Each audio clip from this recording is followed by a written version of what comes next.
that handsome young man right there. 17 years old. I just wanted to be a sailor. Just a young kid from Florida. And that's the dog tag you wore all the time. He had no idea what he would see. When I joined, it was 1944. Bill Crawford had never even left home before. My mother started naturally crying a little bit. You know what? Little old Billy boy cried a little bit too. He became an electrician's mate on this minesweeper. My duty was right down there. His regiment off the coast of Japan, but then a totally new assignment.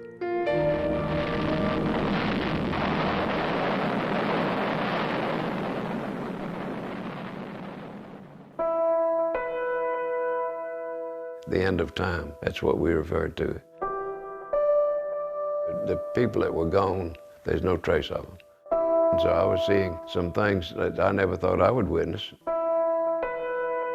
On the ground in Hiroshima. Around the face, around the shoulders, around the head. Bandages, everyone in white bandages.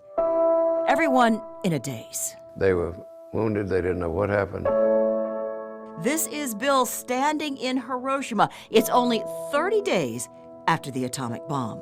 You go from a young boy at that age, I'm still 18 years old, you know, and that's not very old to be exposed to what we're around. Some Japanese spoke English. I happened to talk to one man. And now, at age 93, Bill tells me it's a conversation he cannot forget. The man said he'd lost his friends, his family. They were gone.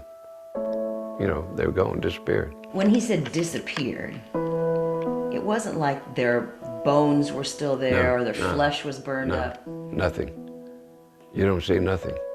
You don't see nothing but black ashes. The atomic bomb just vaporized people. And so to that man.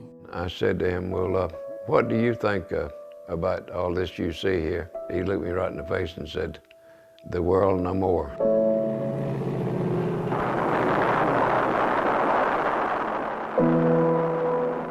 And then 3 days later, Nagasaki. In all, several 100,000 dead and wounded.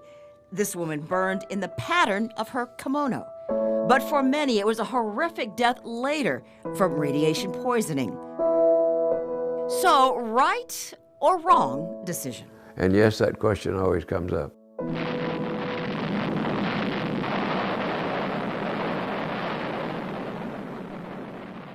Let's say we don't drop the bomb. Dr. Rob Citino, senior historian at the National World War II Museum in New Orleans. So what do we do? One option, land invasion. Truman once said that he was worried about the invasion of Japan, turning into one Okinawa after the other. President Harry Truman horrified over Japan's willingness to keep fighting and let their people die.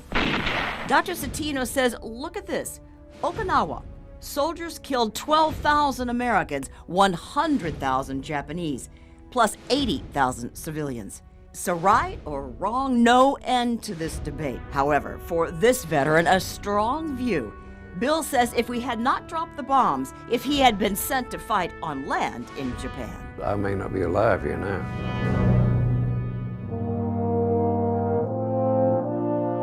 But now, 75 years later, he's a proud World War II veteran, grateful he could come home to America. We've been hanging around with each other 6 to 7 years. And to the best prize of all.